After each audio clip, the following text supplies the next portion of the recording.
First, a call from within to help one of our billion-dollar industries. Hairdressing professionals want new regulations to prevent the horror stories that have been happening for years. With no uniform licensing laws, anyone can open a salon. But now the industry itself is concerned as more customers suffer the agonising after effects of chemical burns.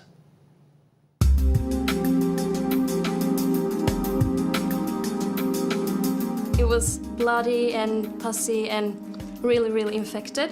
So he said you have to go to the doctor as soon as possible. Well, we do feel that the government doesn't really treat our hair and beauty industry seriously enough. Pretty serious, just like, yeah, when you fry bacon in a pan is what's happened to my head. It's just come up in bubbles.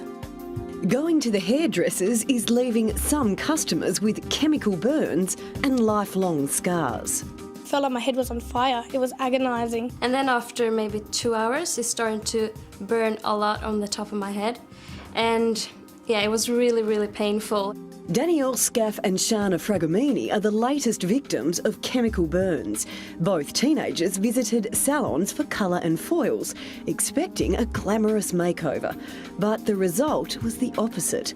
Shana's mother devastated. And it wasn't till 2 weeks later, when blisters were so badly infected, that I just went back and I said I demand my money back. 2 weeks on, it was still really sore and it was still weeping, and it was, when I felt on it, it was like blood and pus. And I went to the medical center and I met a doctor, and she said, yeah, this is a chemical burn to your scalp. Oh, that's awful. That's terrible. That is the worst picture. It took 3 courses of antibiotics and twice daily dressings for weeks on end before the wound on the back of Danielle's head healed. And now, 4 months on, she's left with this. Oh dear. There's no hair there at all, is there?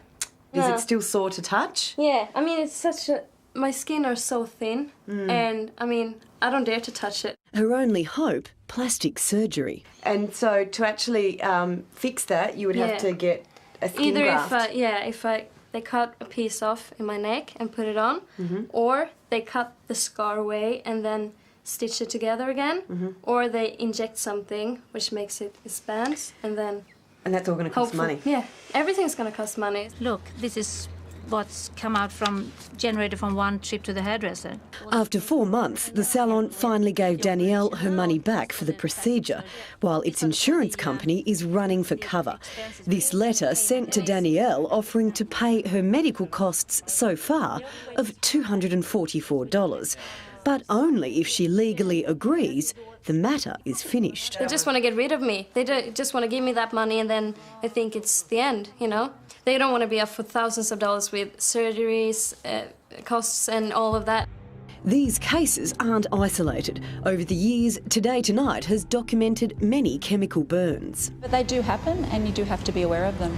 Now, I'm going to be colouring your hair today. Christina Archuli is the Vice President of Hair and Beauty Australia, a professional association concerned that hairdressing is one of only a few trades without a government body responsible for the industry. Because we are in an industry that makes people feel and look good, that the government might think we're just here to, only do that. But we are dealing every day with chemicals, with colours, with skin preparations and things that should be taken seriously.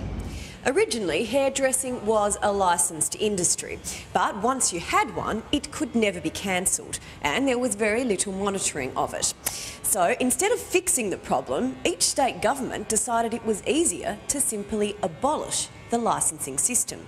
So now the industry is deregulated with little or no monitoring, except in Western Australia, where both hairdressers and salon owners have to renew their licences every year. Professionals say this is the best way to control the quality in the industry.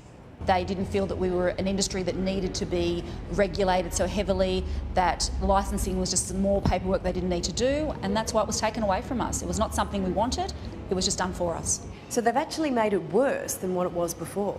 Well, they didn't help by taking away licensing. Licensing did nothing but, to our association, put us backwards, not forwards. Danielle is now left with a scar, and she gives this advice. To consumers, I would say, be careful and really look the hairdresser up before you do anything. We love people to ask us questions, and if your stylist doesn't know the answers, then I would be a little bit concerned, especially where there's chemicals involved. Now, it seems the chances of change as far as licensing aren't too good. In fact, WA is now considering deregulation. That's Laura Sparks reporting. Well, the surf